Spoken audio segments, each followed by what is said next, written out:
পুরোনো Facebook story দেখবেন কিভাবে। আপনি বিগত অর্থাৎ আপনি আগে যতগুলো ফেসবুক স্টোরি শেয়ার করে রাখছেন আপনার ফেসবুকে, ফটো বলেন, ভিডিও বলেন, অর্থাৎ যে ফেসবুক স্টোরি আপনি শেয়ার করে রাখেন না কেন, বিগত সকল ফেসবুক স্টোরি কিন্তু আপনি আবার দেখতে পারবেন। এবং শুধু আপনি দেখতে পারবেন না, সেটা আপনি ডাউনলোড করে গ্যালারিতেও নিতে পারবেন। কারণ এরকম অনেক ফটো থাকে, অনেক ভিডিও থাকে যেগুলো আমরা স্টোরিতে শেয়ার করে রাখি, পরবর্তী সময়ে এই স্টোরিগুলো আবার দেখার প্রয়োজন হয় এবং গ্যালারিতে ডাউনলোড করার প্রয়োজন হয়। তো আপনি অসাধারণ কাজটা তাহলে কীভাবে করবেন বা কীভাবে আপনার বিগত সকল স্টোরিগুলো দেখবেন, চলুন আমি দেখে দিচ্ছি। আর ইম্পর্টেন্ট ভিডিও প্রতিনিধি পেতে চ্যানেলটা সাবস্ক্রাইব করবেন এবং ফেসবুক থেকে দেখে থাকলে এই পেজটা ফলো করবেন। তো চলুন তাহলে মূল ভিডিওটি দেখে নেওয়া যাক। তো ফার্স্টে আপনার ফোনে ডাটা অথবা ওয়াইফাই করবেন, দেন আপনার যে ফেসবুক আছে ফেসবুক ওপেন করবেন। ফেসবুক ওপেন করার পরেই আপনি দেখতে পাবেন উপরের দিকে 3 লাইন একটা অপশন। আপনি এই 3 লাইনে ক্লিক করবেন।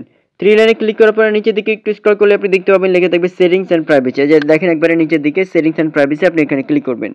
এখানে ক্লিক করলে আবারও একটা সেটিংসের অপশন আপনি পেয়ে যাবেন, এই সেটিংসে আপনি ক্লিক করবেন।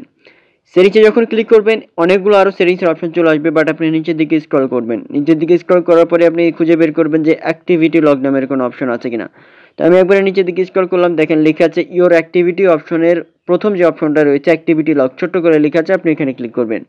অ্যাক্টিভিটি লগে ক্লিক করার পরে এখান থেকে আপনি দেখতে পাবেন যে আর্কাইভ লেখা থাকবে, অথবা নিচের দিকে স্ক্রল করলে নিচের দিকে যে অপশনগুলো রয়েছে ব্লু টিক মার্ক করে স্টোরি অ্যাক্টিভিটি লেখা আছে, এখানে ক্লিক করবেন। বাট এখানে আর্কাইভ লেখাটাই সবচেয়ে এখানে ইম্পর্টেন্ট বিষয়, এখানে আপনি ক্লিক করবেন। আর্কাইভে যখন আপনি ক্লিক করবেন, ক্লিক করার পরে দেখবেন যে উপরের দিকে লেখা থাকবে যে দুইটা অপশন, একটা স্টোরি আর্কাইভ আর একটা হচ্ছে রিসাইকেল বিন। তো আপনি স্টোরি আর্কাইভ লেখা আছে, আপনি স্টোরি আর্কাইভে ক্লিক করবেন এবং এখানে ক্লিক করার পরে কিন্তু আপনি ম্যাজিকটা দেখতে পারবেন। দেখেন এখান থেকে আপনার ফোনের অর্থাৎ যতগুলো আপনি বিগত অর্থাৎ আগের যতগুলো স্টোরি আপনি দিয়ে রাখছেন সমস্ত স্টোরিগুলো কিন্তু আপনি এখান থেকে দেখতে পারবেন। আর এই স্টোরিগুলো আপনি কিন্তু চাইলে সেভ করতে পারবেন। কীভাবে সেভ করবেন, যেমন দেখেন মনে করেন যে আপনি যে স্টোরিটা আপনি সেভ করবেন সেই স্টোরির উপর জাস্ট আপনি একটু ক্লিক করবেন। তো এখান থেকে একটা স্টোরির উপরে আমি ক্লিক করলাম, ক্লিক করার পর স্টোরি এভাবে ওপেন হয়ে গেল। এখন উপরের দিকে 3 ডট একটা অপশন থাকবে, আপনি এখানে ক্লিক করবেন। 3 ডটে ক্লিক করার পরে নিচের দিকে দেখতে পাবেন দুইটা অপশন, একটা হচ্ছে ডিলিট ফটো আর একটা সেভ ফটো।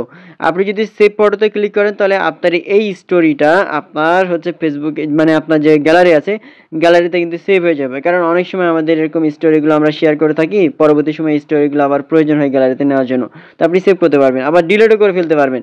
তবে এখান থেকে আরেকটা ইম্পর্টেন্ট বিষয় হচ্ছে আপনি এখান থেকে একটু ব্যাক করবেন। এই যে এখান থেকে ব্যাক করলাম, ব্যাক করার পরে স্টোরিগুলোর মধ্যে থেকে দেখেন উপরের দিকে একটা সেটিংসের একটা অপশন রয়েছে, ইওর স্টোরি আর্কাইভ, তারপর সেটিংস।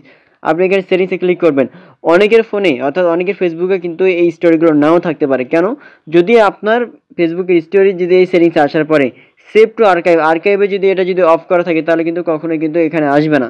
যাদের এখানে আর্কাইভ লিখে থাকবে বা আর্কাইভ এটা অন করা থাকবে এভাবে, তারাই শুধুমাত্র এখান থেকে আপনার স্টোরিগুলো এখান থেকে সেভ হয়ে যাবে, মানে আর্কাইভে সেভ থাকবে, পরবর্তী সময় আপনি দেখে নিতে পারবেন। আর যাদের এটা বন্ধ থাকবে তারা কিন্তু আর্কাইভটা দেখতে পারবে না। হোপ আপনারা বিষয়টা বুঝতে পারছেন।